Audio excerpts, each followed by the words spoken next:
रखना चाहिए। अच्छे और बुरे भावों की उत्पत्ति, ये 10 बातें प्रधान होती हैं। आपके अंदर अच्छे भाव आ रहे या बुरे भाव आ रहे तो उनमें ये 10 बातें प्रधान हैं। पहला, स्थान। आप कहां बैठे हैं, कहां रह रहे हैं, किस जगह खड़े हैं, आपको स्थान देख करके ही बर्ताव में उतरना है। जैसे मंदिरालय है, आप वहां खड़े होंगे तो तमोगुण अपने आप बढ़ने लगेगा, आसुरी प्रवृत्ति बढ़ने लगेगी। ऐसे ऐसे जिस स्थान पर खड़े होने से, देखने से, बात करने से हमारी वृत्ति बिगड़ रही, उस स्थान का तत्काल त्याग कर देना चाहिए, वहां से हट जाना चाहिए। पहला है स्थान। जैसे सत्संग, यमुना जी का एकांतिक पावन तट, किसी लता के नीचे, किसी संत भगवान के सानिध्य में, अब हमारा ये स्थान भजन वृत्ति बढ़ाएगा। उस व्यक्ति का घर जिसके पास जाने से वासनाएं बढ़ रही, उस स्थान में जहां दृश्य देखने से हमारे अंदर गंदी बातें आ रही, पहला है स्थान। दूसरा है अन्न। बहुत बड़ा प्रभाव अन्न का होता है।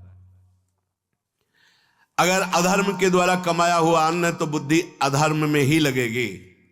यदि भोजन पकाते समय, रसोई रांधते समय आप विकारात्मक चिंतन कर रहे हैं तो कोई भी प्रसाद पाए उसके अंदर विकार जागृत हो जाएगा। अन्न का बहुत बड़ा प्रभाव पड़ता है। एक बार पूज्यपाद उड़िया बाबा जी महाराज अपने परिकर के साथ भ्रमण में थे तो किसी बड़े धनी मानी ने निमंत्रण दिया, महाराज आज यहीं रुको। तो बाबा ने कहा हम लोग गांव के अंदर नहीं रुकते, तो बाहर कोई वृक्षों का समुदाय, जंगल जैसा, तो उसमें वहां रुके, पर भोजन उनकी तरफ से, भोजन सबने पाया। जब सुबह हुआ तो महात्मा जन, साधक जन एक दूसरे की तरफ देखे और बोले आज तो हमको बड़ा दोष हुआ, गंदा स्वप्न आया और हमारा संयम बिगड़ गया। बोले ये तो हमको भी हुआ, जितने थे सबको हुआ। उड़िया बाबा के समीप गए, बाबा ने कहा अच्छा ऐसा हुआ, ये तो अन्न दोष है, बुलाओ सन्न पवाने वाले को, फिर चलेंगे। बुलाया और बाबा ने कहा बिल्कुल सत्य बोलना, नहीं तो आप जानते हो इतने महात्माओं के संयम को आपने भ्रष्ट कर दिया, सत्य बोलना क्या बात थी। तो उनका महाराज संतान नहीं हो रही थी, सुना था आप बहुत सिद्ध महापुरुष हैं तो आपके परिकर को इसीलिए पवाया, अंदर काम भाव था कि हमारे कामना थी कि संतान उत्पन्न हो, वैसे ही चिंतन करते हुए बनाया ऐसे। बोले सबका संयम नष्ट कर दिया, होश में, नरक जाने वाली बात मत सोचो। अरे संतों को पवाओ जैसे अपने पुत्र को पवाते हैं, ऐसी भावना करनी चाहिए। आज हो भाग्य तो परिणाम खुद मंगल में निकलेगा। काम भाव से युक्त होकर क्यों बनाया, सब संतों के अंदर विकार पैदा कर दिया।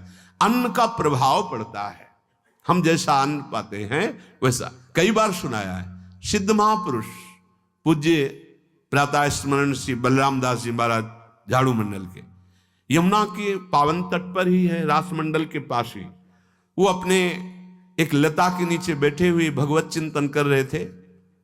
अचानक यमुना जिस नजदीक है तो कोई माई स्नान किए हुए निकली तो नेत्रों ने देखा और विकार उत्पन्न हो गया। वयोवृद्ध सिद्ध महापुरुष, उन्होंने कहा आप तो इस शरीर को नष्ट कर दूंगा। शिष्यों ने कहा महाराज ऐसा क्यों? बोले किसी माता के शरीर को देखकर हमारे अंदर विकार क्यों आ गया? ऐसा नहीं, आज तक कभी नहीं हुआ, ऐसा क्यों हुआ? उनका महाराज आपस में सब शिष्यों ने कि कुछ ना कुछ तो खान पान में गड़बड़ी हो गई तभी ऐसा हुआ। बाबा आज परिक्रमा करते हैं वृंदावन की, बाद में आप जो आदेश करेंगे जैसा करेंगे, पहले परिक्रमा। वृंदावन की परिक्रमा का बहुत बड़ा प्रभाव, जब कभी मन आपका ऐसा विक्षिप्त हो, परेशान हो, तत्काल परिक्रमा प्रारंभ कर देना, नाम जप करते हुए। आप देखना परिक्रमा पूरी होते होते शांति हो जाएगी। बाबा ने खूब नाम कीर्तन करते हुए शिष्यों के साथ परिक्रमा दी, मन का विकार शांत हो गया। उनका ऐसा कैसे हो सकता है कि हमारे अंदर विकार आ गया? ये बड़ी सूक्ष्मता का विषय है। कल प्रसाद कहां से आया था? तो उस समय लाडले गोविंद देव जी महाराज यहीं विराजमान थे वृंदावन में। बोले तो ठाकुर गोविंद देव जी का प्रसाद आया था। लकुट उठाई, गए हो तो भगवत स्वरूप तस्मित तज्जने भेदा भावात, भगवान और भगवान के ऐसे जनों में भेद नहीं होता, वो भगवत स्वरूप होते हैं। गए और कहा बताओ आपका प्रसाद न पावे तो अपराध लगे कि प्रसाद नहीं पाया, और प्रसाद पावे तो हमारे अंदर काम जागृत हो जाए, हम तो मरे ना दोनों तरफ से। तो ठाकुर जी बात कर रहे थे, दूसरों को नहीं सुनाई दे रहा था। कह रहे थे कि देखो नाराज मत हो, कलकत्ता की वैश्या थी, उसने भोग लगाया, अब उसने भोग लगाया तो हमने चख पाया, तो आपको प्रसाद का किनका लेना चाहिए? किसने कहा था कि पूरा प्रसाद पाइए? जरा किनका ले लेते हो, मधुकर ही पाते। हाँ ये बात आपकी मान, तो हमारा तो पूरा विश्व है, कोई भी भोग लगाएगा हम तो पाएंगे, और हमारे प्रसाद की निष्ठा आप सबके हृदय में, तो किनका लीजिए, पूरा मत पाइए। सोचिए, भगवद अर्पित प्रसाद और वृत्ति, भगवान ने आदेश किया किनका पाओ, माधुकरी मांग के खाओ। यहां वर्णन कर रहे, यदि हम अन्न थोड़ा भी हमारे अंदर दूषित चला गया, तो जब कभी ऐसी विकार की भावना हो, आपके अंदर विकार बन रहा है, तो खोजिए। आपने कोई दृश्य देखा है, आपने किसी से बात की है, आपने कोई ऐसा संकल्प बनाया, नहीं, तो फिर भोजन दोष आ गया। अब आज उपवास कर दो, जब तक वो वृत्ति न नष्ट हो तब तक कुछ मत पाना, जल से काम चलाना, तो एक दिन एक पहर अपने आप शांत हो जाएगा। अगर बहुत विकलता हो रही तो नाम कीर्तन शुरू कर दो, भोजन मत पाना, नाम कीर्तन शुरू, बिल्कुल शांति मिल जाएगी, बिल्कुल। और ये तो उदाहरण महापुरुष इसलिए देते कि हम सावधान रहें। हमारे अच्छे भाव या बुरे भाव में ये 10 बातें बहुत प्रभाव डालती हैं। पहला स्थान, दूसरा अन्न, और तीसरा जल। पानी भी बहुत संभाल के, नहीं आजकल तो देखो प्रायः ऐसे दांत से प्लास्टिक नोचेंगे, ऐसे पानी पिएंगे, कब भरी गई, कहां भरी गई, कैसा पानी, बड़ा देखो कैसा हमारे भजन साधन के लिए विक्षेप पैदा होता चला जा रहा है। पहले सुंदर सरोवरों का जल, मतलब 15 वर्ष तो गंगा जल ही केवल पिया है, जो आकाशवृत्ति से मिला नहीं, गंगा जल ही पिया है। कुआं का जल, फिर आया हैंडपैप का जल, अपवित्र होने लगा। हैंडपैप में जो वाशर, अगर वो कहीं चमड़े का पड़ा हुआ है तो अपवित्र जल हो गया। अब हैंडपैप का भी अंतर ध्यान स्वरूप हो गया, अब तो नहीं दिखाई देता। अब रह गया है मोटर से निकले और फिल्टर में जाए, वो मशीन जो फिल्टर करती पानी को, आरओ, उससे। अब वो जिनके पास है तो है, नहीं तो परिक्रमा लगाया हो, आपको पानी पीने को नहीं मिलेगा। देखो कैसा समय आ गया। भोजन, पहले कोई दगाबाजी भोजन में तो नहीं करता था। गांव में जब जिसके यहां दूध बेचा जाता था ना, उसको बहुत लघु दृष्टि से देखा है, गाय माए एक बराबर होती है, ये दूध बेचता है। 10-5 किलो मठा तो आप ऐसे मांग के ले सकते थे, अगर अड़ोस पड़ोस में वो मठा मिल जाएगा। जब कोई उत्सव होता, फ्री दूध 100, 200, 500 किलो पूरे गांव के सब दे देते, कोई ऐसे बेचता था। अब दूध नहीं, जब बूढ़े लोग बैठते थे कहते थे पानी बिकेगा आगे चल के। आज पानी बिक रहा है, नहीं बिक रहा, पानी बिक रहा है। हमें लगता है सबको ही पैसे से ही पानी है, वो बोतलें नीली नीली नहीं, इतनी बड़ी बड़ी बिकती, उन्हीं से पानी पिया जा रहा है। आगे और समय, जल का प्रभाव पड़ता है। जैसे हम गंगा जल पीते थे, सही कहते हैं, कई कई दिन जब भोजन नहीं मिलता तो पूरी पौष्टिकता गंगा जल से मिलती थी। गंगा माता के जल से ऐसा लगता था मानो हम परम पावन अमृत पान कर रहे हैं, सारी पौष्टिकता मिलती थी।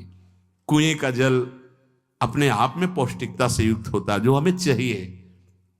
आज देखो जल की समस्या हो गई, पवित्र जल पीने के लिए हम तरस रहे हैं। कहां है जल और कैसे मिलेगा जल? या तो आप पैसे वाले हो तो आप खरीद करके पीजिए, नहीं तो अब वो जल नहीं रह गया कि कुएं से निकाला पी लिया या सरोवर से पी लिया, या कैसा दुर्भाग्य है।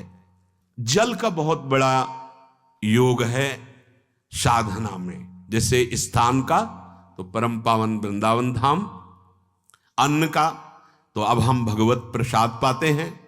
तो जल का बहुत बड़ा योग है, आज दूषित होता चला जा रहा है, क्योंकि अब हाथ की बात नहीं रह गई है कि आप सुंदर कुआं से जल लें या सरोवर से जल लें या आप नदी से जल लें। हाँ, स्वामी जी के लिए लिखा हुआ है कि रोज यमुना स्नान और रोज यमुना जल ही पान।